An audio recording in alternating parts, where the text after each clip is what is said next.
اور جوش مارتے سمندر کی کہ تمہارے پروردگار کا عذاب واقع ہو کر رہے گا اور اس کو کوئی روک نہیں سکے گا۔ جس دن آسمان لرزنے لگے کپ کپا کر اور پہاڑ سچ مچ اڑنے لگیں تو اس دن جھٹلانے والوں کے لیے خرابی ہو۔ جو بیکار باتوں میں پڑے کھیل رہے ہیں، جس دن ان کو آتش جہنم کی طرف دھکیل دھکیل کر لے جائیں گے اور کہا جائے گا یہی وہ جہنم ہے جس کو تم جھوٹ سمجھتے تھے۔ تو کیا یہ جادو ہے یا تم کو نظر ہی نہیں آتا؟ اس میں داخل ہو جاؤ اور صبر کرو یا نہ کرو تمہارے لیے یکساں ہے۔ جو کام تم کیا کرتے تھے یہ انہی کا تم کو بدلہ مل رہا ہے۔ جو پرہیزگار ہیں وہ باغوں اور نعمتوں میں ہوں گے، جو کچھ ان کے پروردگار نے ان کو بخشا اس کی وجہ سے وہ خوشحال ہیں، اور ان کے پروردگار نے ان کو دوزخ کے عذاب سے بچا لیا۔ کہا جائے گا کہ اپنے اعمال کے صلے میں مزے سے کھاؤ اور پیو، تختوں پر جو برابر برابر بچھے ہوئے ہیں تکیے لگائے ہوئے ہوں گے۔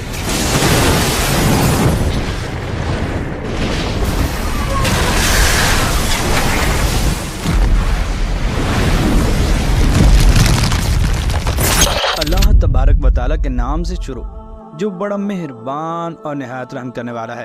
ناظرین محترم، صحیح مسلم میں حضرت عبداللہ بن عمر رضی اللہ تعالیٰ عنہ بیان فرماتے ہیں کہ مجھ سے میرے والد حضرت عمر بن خطاب رضی اللہ تعالیٰ عنہ نے اس حدیث مبارکہ کو بیان کیا کہ ایک دن ہم رسول اکرم صلی اللہ تعالیٰ علیہ وسلم کے پاس بیٹھے ہوئے تھے کہ ایک آدمی کالے سیاہ بالوں والا، انتہائی سفید اور صاف ستھرے کپڑے پہنے ہوئے نمودار ہوا۔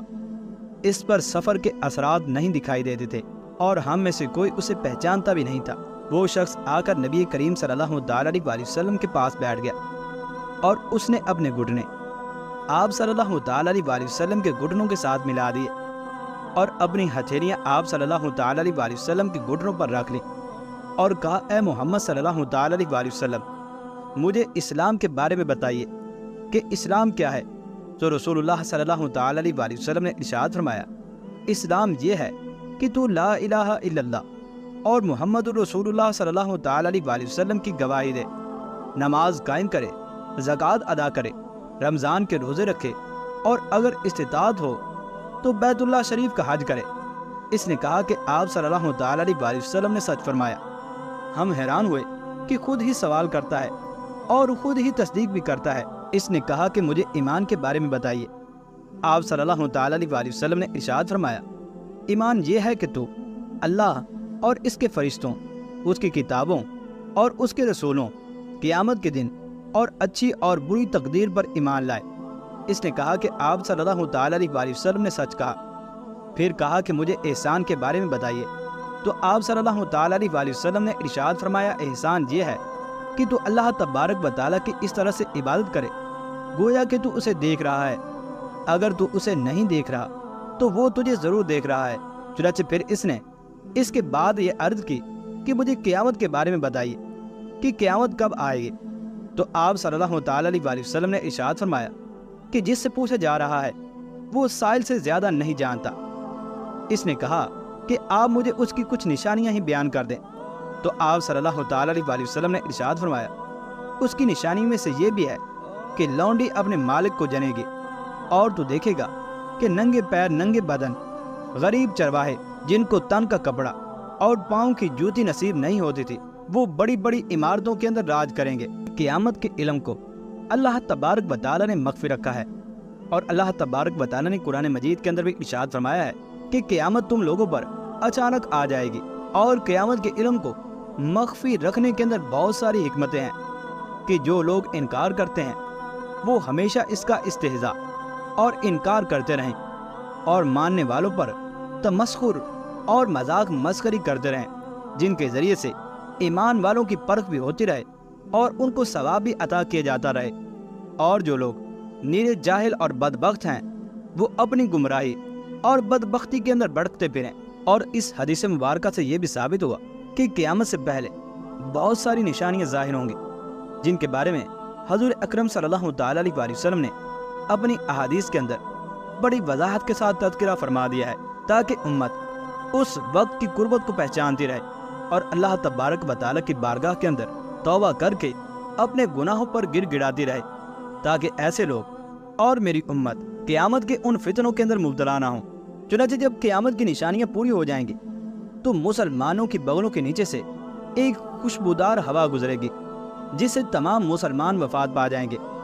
اس کے بعد پھر 40 برس کا زمانہ ایسا گزرے گا کہ اس میں کسی کے ہاں اولاد نہ ہوگی، یعنی 40 برس سے کم عمر کوئی نہ رہے گا، اور دنیا میں کافر ہی کافر ہوں گے، اور اللہ کہنے والا ان میں سے کوئی ایک نہ ہوگا۔ چنانچہ پھر اس کے بعد کوئی اپنی دیوار لیستا ہوگا، کوئی کھانا کھاتا ہوگا، غرض یہ کہ لوگ اپنے اپنے کاموں کے اندر مشغول ہوں گے کہ دفعتاً یعنی کہ اچانک حضرت اسرافیل علیہ السلام سور کو پھونکیں گے۔ شروع میں اس کی آواز بہت زیادہ باریک ہوگی اور رفتہ رفتہ بہت بلند ہو جائے گی۔ لوگ کان لگا کر اس کی آواز کو سنیں گے اور بے ہوش ہو کر گر پڑیں گے اور سب کے سب مر جائیں گے۔ آسمان، زمین، پہاڑ، یہاں تک کہ سور اور اسرافیل اور تمام ملائکہ بھی فنا ہو جائیں گے۔ اس وقت سوائے اس واحد حقیقی کے کوئی بھی نہ ہوگا۔ اس وقت اللہ تبارک و تعالیٰ ارشاد فرمائے گا کہ آج کس کی بادشاہت ہے، کہاں ہیں جبارین اور کہاں ہیں متکبرین؟ مگر ہے کوئی جو جواب دے؟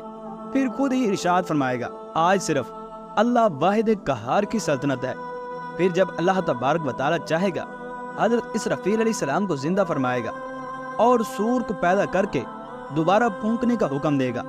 چنانچہ سور پھونکتے ہی تمام اولین و آخرین، ملائکہ و انس اور جن و حیوانات، یعنی جب دوسری بار سور پھونکا جائے گا تو اس میں تمام فرشتے، انسان، جنات اور جانور موجود ہو جائیں گے۔ سب سے پہلے حضور انور صلی اللہ علیہ وآلہ وسلم اپنی قبر مبارک سے یوں برآمد ہوں گے کہ دائیں ہاتھ میں حضرت صدیق اکبر رضی اللہ تعالی عنہ کا ہاتھ ہوگا اور بائیں ہاتھ میں فاروق اعظم رضی اللہ تعالی عنہما کا ہاتھ ہوگا۔ پھر مکہ معظمہ اور مدینہ طیبہ کے مقابر یعنی قبرستانوں میں جتنے مسلمان دفن ہیں سب زندہ ہو جائیں گے اور سب کو اپنے ہمراہ لے کر میدان محشر کی طرف تشریف لے کر جائیں گے۔ چنانچہ میدان محشر کے اندر لوگوں کو مختلف طریقوں سے جمع کیا جائے گا۔ کچھ لوگ ایسے ہوں گے جو پیدل چلتے ہوئے میدان محشر کے اندر جمع ہوں گے، اور کچھ لوگ ایسے ہوں گے جو کہ اپنی قبروں سے نکل کر ان کے پاس سواریاں موجود ہوں گی تو ان پر سوار ہو جائیں گے۔ کسی سواری پر ایک، کسی پر دو اور کسی پر اس سے بھی زیادہ لوگ بیٹھیں گے اور میدان محشر کی طرف کوچ کریں گے۔ اور کچھ لوگ ایسے ہوں گے کہ جن کو فرشتے پکڑ پکڑ کر لائیں گے، اور کچھ لوگ ایسے ہوں گے کہ جن کو آگ جلا جلا کر میدان محشر کی طرف لے کر جائے گی، اور کچھ لوگ ایسے ہوں گے جو کہ اپنے منہوں کے بل چلتے ہوئے اللہ تبارک و تعالیٰ کی بارگاہ کے اندر حاضر ہوں گے۔ اور کچھ لوگوں کا حال یہ ہوگا کہ اللہ تبارک و تعالیٰ انہیں چیونٹیوں کی صورت پر اٹھائے گا اور وہ لوگوں کے پاؤں کے نیچے آتے آتے یعنی اپنے آپ کو رندواتے رندواتے اللہ تبارک و تعالیٰ کی بارگاہ کے اندر حاضر ہوں گے۔ اور تمام شہداء اللہ تبارک و تعالیٰ کی بارگاہ کے اندر اس طرح سے حاضر ہوں گے کہ ان کے خون سے مشک کی خوشبو آتی ہوگی۔ اور اس دن کچھ لوگوں کے چہرے انتہائی سفید ہوں گے اور کچھ لوگوں کے چہرے انتہائی سیاہ ہوں گے۔